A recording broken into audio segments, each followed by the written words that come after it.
Hey, welcome to Viking Preparedness. I'm Pastor Joe Fox. I want to talk to you about these shelves behind me and then a little bit more about a food storage system, if you will. And system's probably not the right word, but we'll work on that. Let's talk about these shelves. You can see that they're at a funky angle, right? And that's designed so that we can put canned goods at the top there, and then they roll down this way, there you go, to the bottom where we pick them up and use them. And let's go look at that. I'm going to talk a little bit about how to build these. I got the idea for these shelves, man, back in the 80s out of a LDS Mormon preparedness book. And they had like plans for them. And I've built them everywhere I've lived since then. So what you do is you get a stud finder. And I built these and the other stuff I'm going to talk about long before I knew anything about construction. So you can do it too. So you get a stud finder and you go along your wall and you find some studs and you mark it, right? And then I just took, let's see if you can see this here, back here, 1x4s, and then over here too. And I stained these first. I cut them to the height I wanted them. I stained them, let them dry. And then you just put them over your studs and you just screw them into your studs. Right? Simple. That's a technical term. And so I have 3 of them up there. 1, 2, 3. And then you just build a box. Okay? And I don't know how else to describe it, but I cut 1x4s here. You get these at Home Depot and Lowe's, right? I cut them for as long as I wanted it.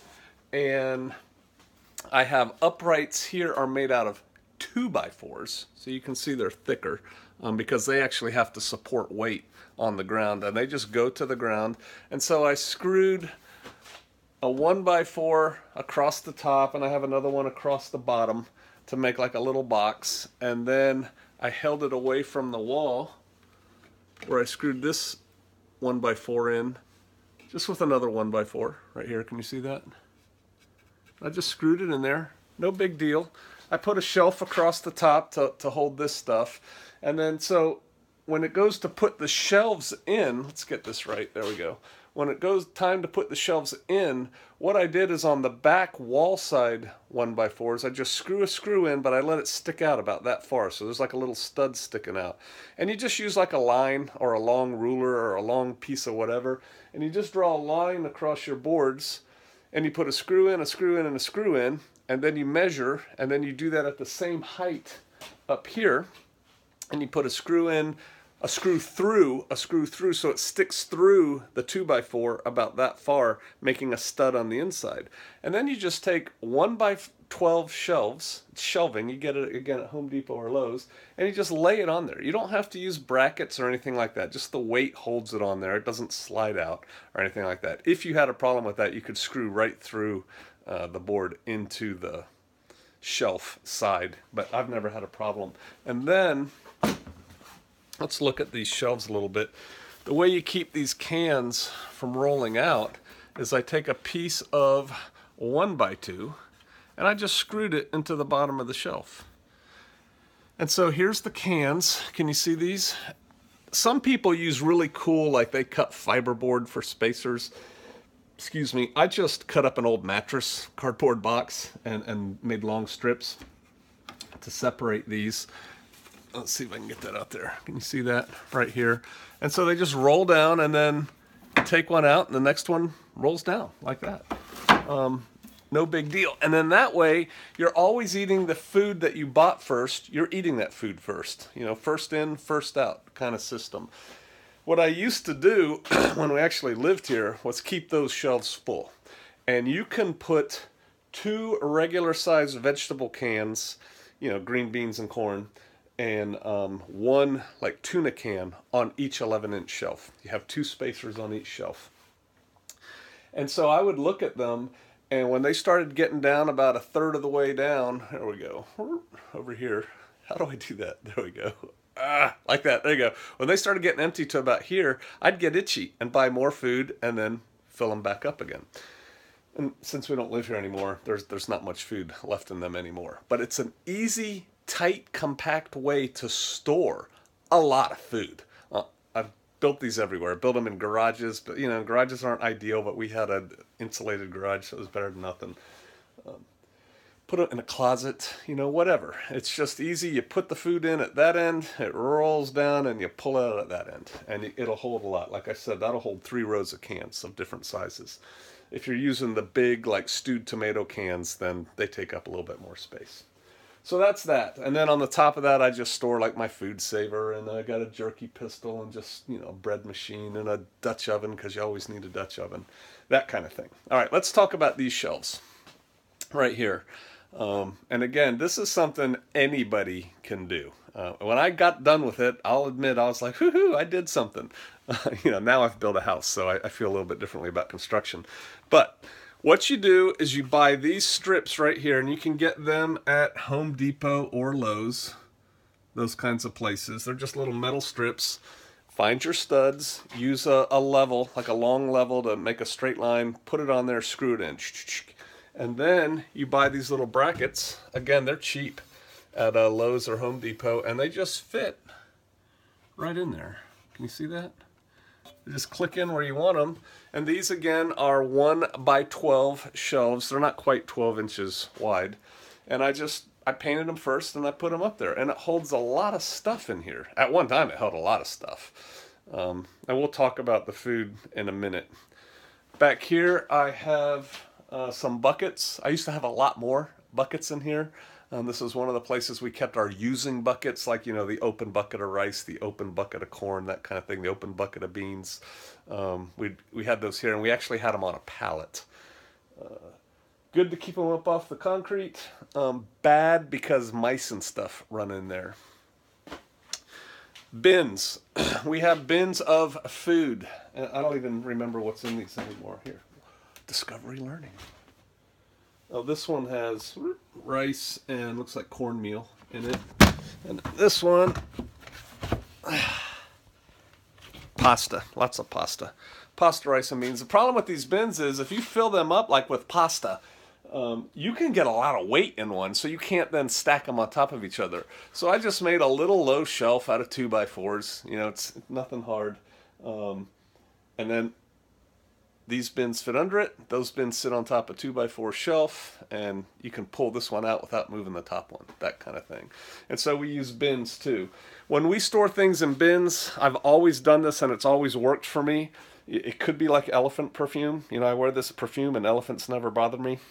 But we stick bay leaves in our bins, and then bugs don't go in there. I'm kind of curious now. I haven't looked. That one's full of Nestle's hot cocoa and sugar. All right, I'll look through that stuff later. But anyway, that's what we did there. And this is where we used to keep the bulk of our using food. I've done 2 talks in the last month to people on food storage. And I tell people, you can buy a year's worth of food at your grocery store. Now, I don't have close to that in here right now, but let's just look at some things that you can buy. Over here, I have sriracha, Tabasco, A1, picante sauce, that kind of thing. Now, that's not calories, right? But that is to make your calories taste better. Your pasta and stuff. Then I have fats, and my fats right now there are Miracle Whip and mayonnaise and things like that, because fats are going to be really important in a survival diet. You're actually going to need that and oil and stuff like that. We used to have a whole lot of oil here. We actually stored the oil on those shelves right there. If you keep oil cool, it'll last a fairly long time. If it gets hot, it gets rancid, so you don't want to do that. Over here, this is a lot of calories. Sorry, I keep putting my hand in front of the thing. This is a lot of calories right here. This is chia seed. And then some sardines or something. Potato buds, chicken breast, corned beef, peanut butter. There's actually protein in peanut butter. More sauces, pickles, syrup. See, this is all the stuff we didn't move. It's not really stocked with a purpose in mind to be like a backup food location, but I got to tell you, I've been thinking about it. I've been thinking about restocking this place just as a better backup. Right here, this was our using wheat, right? We took it out of the 5-gallon, we put it in here, and then we grind it as we need it for bread and stuff like that. some home canned things. Salt, so valuable, so cheap now. What else we got up there? Coffee, lamp oil, spices. I've got a whole bucket of spices down here.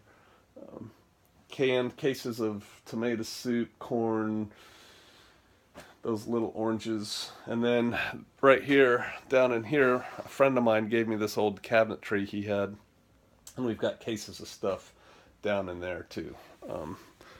Like I said, this place is not stocked. This isn't the video, look how cool my food storage is. This is one that we're no longer using. But there's still a lot of calories in here. I mean, I know that one's full of pasta, that one's full of rice, and then I've got stuff to put on, you know, to make it taste better. Just raw calories. But we're low in a lot of things. And I may kind of fix this place back up again as an alternate food. But yeah, there's that. As I do with most of my videos, I'm going to do a write-up that's related to this video for the Viking Warriors and up. That'll come out later on after this video goes up. And I'm going to be doing a video pretty soon for all of us on current events, what's going on. I'll probably do that this evening after I give the news one more shot. But yeah, food. Food, glorious food. You need some. You need a way to store it. You need a way to store it that you can get to it. We haven't been here for a while, and I can tell mice have been in here because there's mice droppings, and that drives me crazy. So I'm going to have to address that as well. Went to the doc today for my 2-week checkup for my operation. I'm doing great. I still can't lift anything really for 4 weeks, but he said I can jog. So we're going to see how that goes. We'll be doing some of that starting today. All right, hey, I hope this gave you some ideas, right? That's all I'm trying to do. This isn't a how-to video, but it's an idea video. You can do this stuff. I did it before I knew how to do any kind of construction or build anything at all. And I think I did an okay job. All right, get some food, put it away. I'll see you out there.